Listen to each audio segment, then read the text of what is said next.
أعزائي التلاميذ، مرحبا بكم في هذا الفيديو اللي غنخصو هاد لا بارتي 2 ديال لو شابيتر دي نومبر كومبلكس.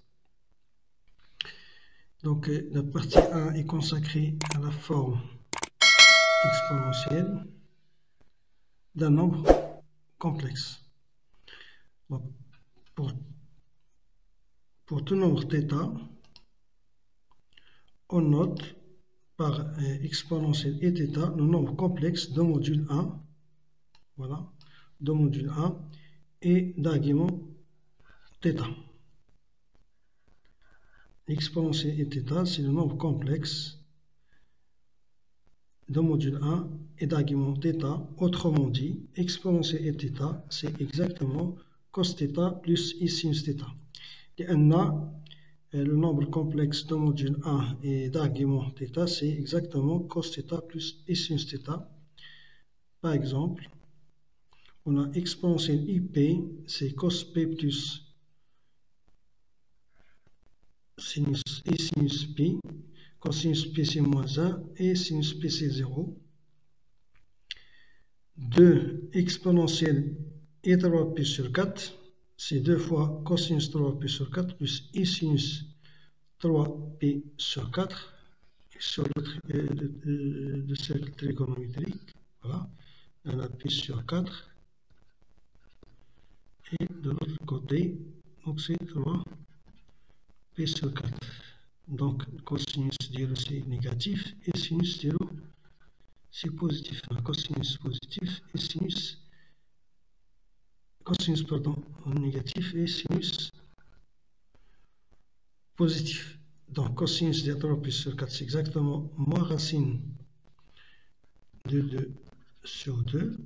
C'est le cosinus, au lieu de sinus 0 c'est racine de 2 sur 2. Donc plus I en multipliant par 2, donc ça donne moins racine de 2 plus I racine de 2. On passe aux remarques suivantes. Donc exponentielle et 0 est égal à 0. Ainsi, cosinus 0 plus I sinus de 0. Cos 0 c'est 1 et sinus de 0 c'est 0. Exponentielle IP sur 2 est égal à I. Cosinus est égal à cosinus P sur 2 plus I sinus P sur 2. Cos P sur 2 c'est 0 et sinus P sur 2 c'est 1, donc égal à I. Exponentielle moins IP sur 2 égale à moins I. C'est cosinus de moins P sur 2 plus I sinus de moins P sur 2. Cosinus moins P sur 2 c'est 0 et sinus de moins P sur 2 c'est moins 1. De même, exponentielle IP, on a déjà vu ça, le premier exemple. Donc c'est moins 1. Donc pour la deuxième remarque, pour tout réel θ et tout entier k, on a exponentielle et θ est égal à exponentielle I fois θ plus 2 kp, ainsi pi, car donc exponentielle I fois θ plus 2 kp avec k appartient à z est égal cosinus de θ plus 2 kp plus I sinus de θ plus 2 kp. Et cosinus θ plus 2 kp, d'après donc les propriétés du cosinus et du sinus, donc c'est exactement cosinus θ. Et aussi, donc sinus θ plus 2 kp, c'est exactement sinus de θ. On passe à la remarque 3. Pour tout réel θ, exponentielle et θ est de module égal à 1, c'est par définition.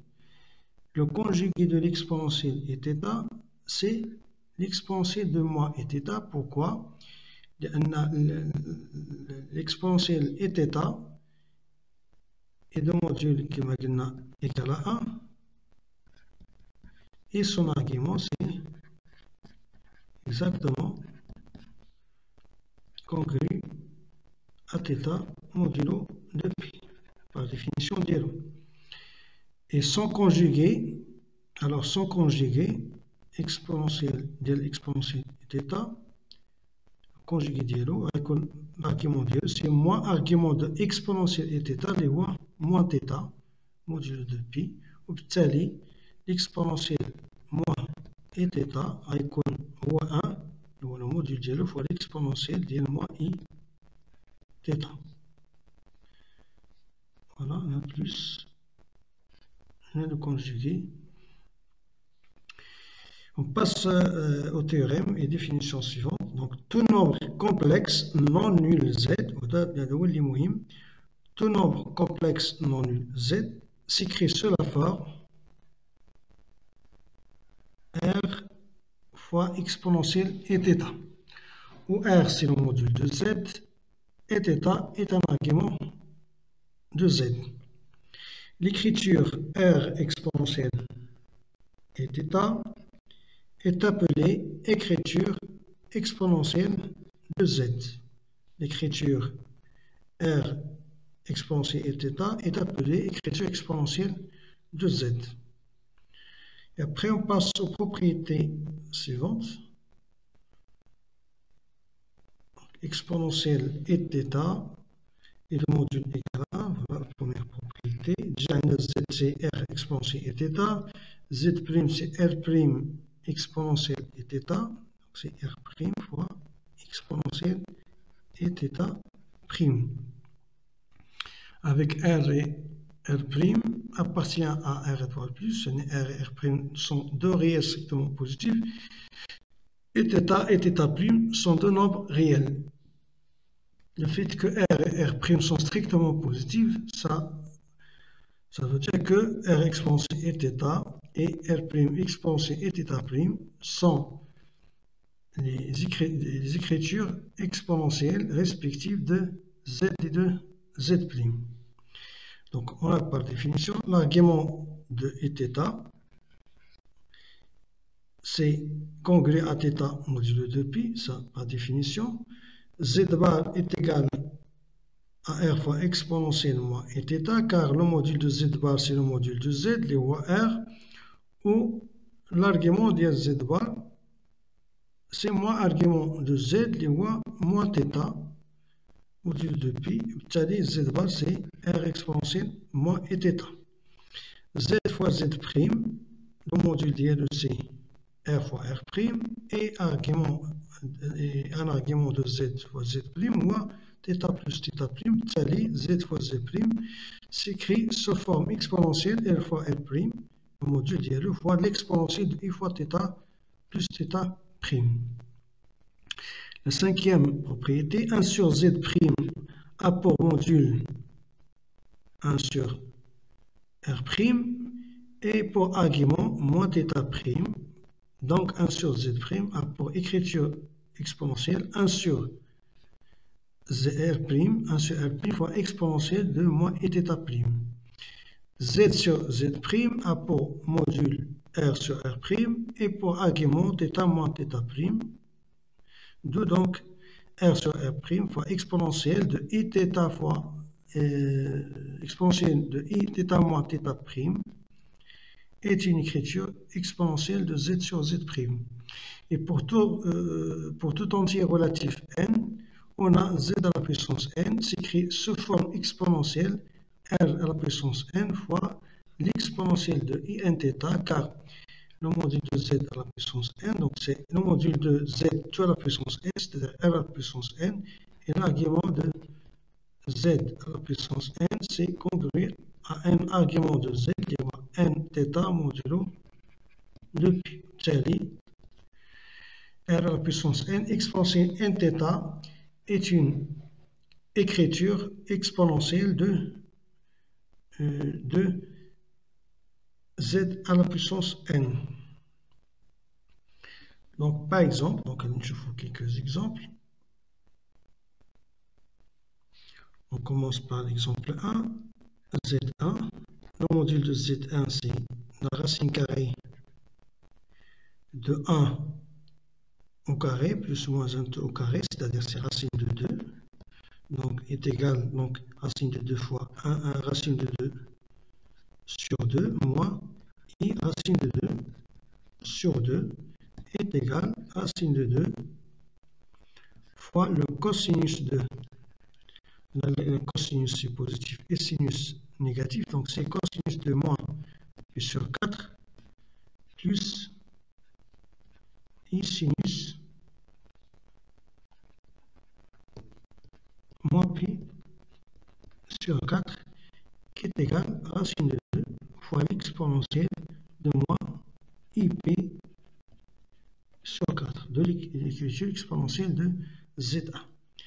Pour Z2, donc Z2 c'est un nombre complexe imaginaire pur, donc modulé de C2, et un argument de Z2 c'est pi sur 2, donc il s'écrit sous forme exponentielle 2 fois exponentielle IP sur 2. Pour Z3, donc Z3 donc, est égal à 3 fois 1 plus I racine 3, et le module de 1 plus I racine 3 c'est 2, et 3 fois 2 est égal donc 3 fois 2 fois 1 sur 2 plus I racine 3 sur 2 est égal à 6 fois cosinus de pi sur 3 plus I sinus de pi sur 3 est égal donc à 6 fois l'exponentielle de pi sur 3. Voilà donc un exemple. On passe maintenant à la partie 2 consacrée aux formules d'Euler, formule de Moivre, et je vous quelques applications de ces deux. Donc, pour tout réel θ, donc la première partie donc, est consacrée aux formules d'Euler, les deux formules d'Euler. Donc pour tout réel θ, on a cosinus θ égale exponentielle et θ plus exponentielle moins et θ sur 2.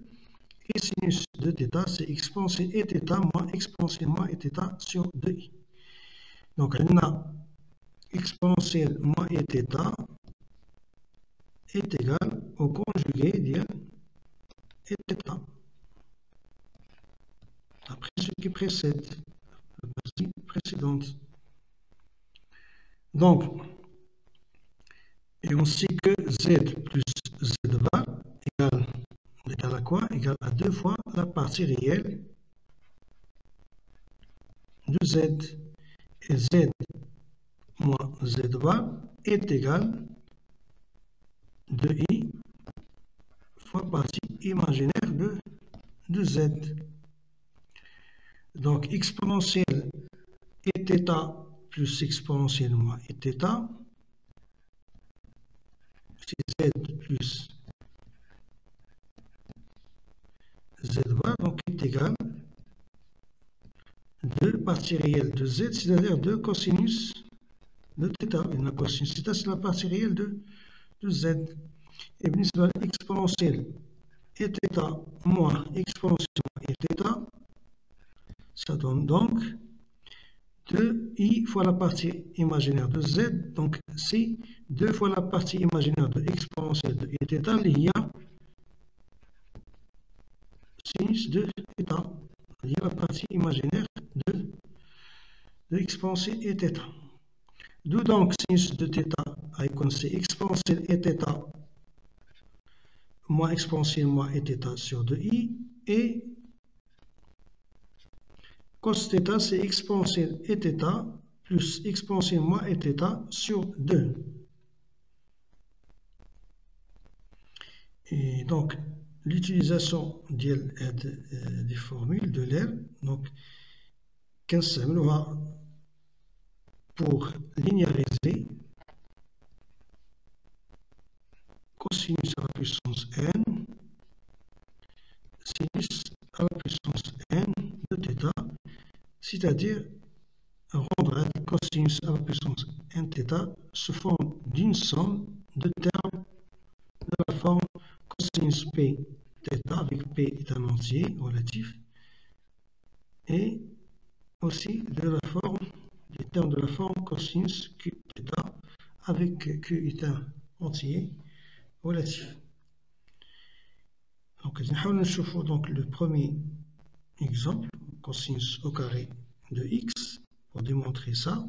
Donc, on a cosinus au carré de x d'après Euler, donc c'est exponentielle x plus exponentiellement x sur 2 sur la puissance 2. Donc, en utilisant les identités remarquables, donc ça donne exponentielle x tout au carré, c'est-à-dire i de x, plus 2 fois exponentielle x fois exponentielle moins x, plus exponentielle moins x tout au carré, donc c'est-à-dire moins i de x tout sur 4, c'est-à-dire sur 2 au carré. Donc ça donne exponentielle i de x plus exponentielle moins i de x, ou l'exponentielle de ix fois l'exponentielle moins ix, c'est l'exponentielle de i0, les voies 1. Donc c'est 2 fois 1, c'est 1, c'est 2 sur 4. Ou l'exponentielle de i de x plus exponentielle moins i de x sont conjuguées. C'est 2 fois la partie réelle de l'exponentielle de i de x, c'est-à-dire 2 fois cosinus de 2x plus 2, tout sur 4. Ça donne donc 1 demi cosinus de x plus 1 demi de le résultat. Et vous pouvez faire de même pour les autres sinus carré et cosinus à la puissance 3 de x. On passe maintenant aux formules d'Euler. Soit θ appartient à R, on a quel que soit n appartient à z, exponentielle iθ à la puissance n est égal exponentielle inθ. Autrement, quel que soit n appartenant à z, on a cosinus θ plus i sinus θ à la puissance n est égal cosinus nθ plus i fois sinus nθ. Cette égalité s'appelle la formule de Moivre. Cette égalité s'appelle la formule de Moivre. Donc, parmi les applications de la formule de Moivre, c'est l'écriture de cosinus nθ ou la sinus nθ en fonction de cosinus de θ et sinus de θ, l'un des deux ou bien les deux. Par exemple, un fois d'exemple. Donc la question 1, écrire par deux méthodes cosinus x plus i sinus x tout au carré sous forme algébrique. Donc la première méthode d'après Moivre, cos x plus i sinus x tout au carré, d'après Moivre c'est cosinus de x plus i sinus de 2x. Et autrement, en disant identité remarquable, donc ça donne cosinus au carré et plus 2 cos x, ou i fois 2 cos x sinus x, i carré fois sinus carré de x, ça donne moins sinus au carré de x. Et pour déduire donc la question 2, donc il suffit donc de remarquer que la partie réelle de cosinus x plus i sinus x, à la fois donc c'est cosinus de x et aussi cosinus carré moins sinus carré de x. juste I, là, sinus X, cos X.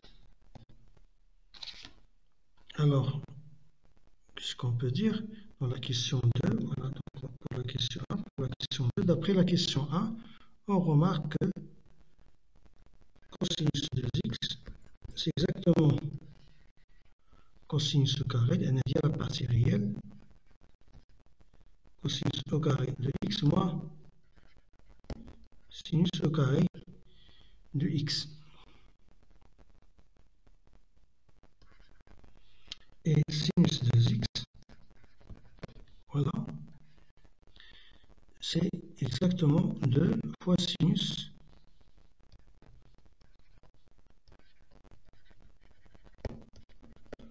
fois cosinus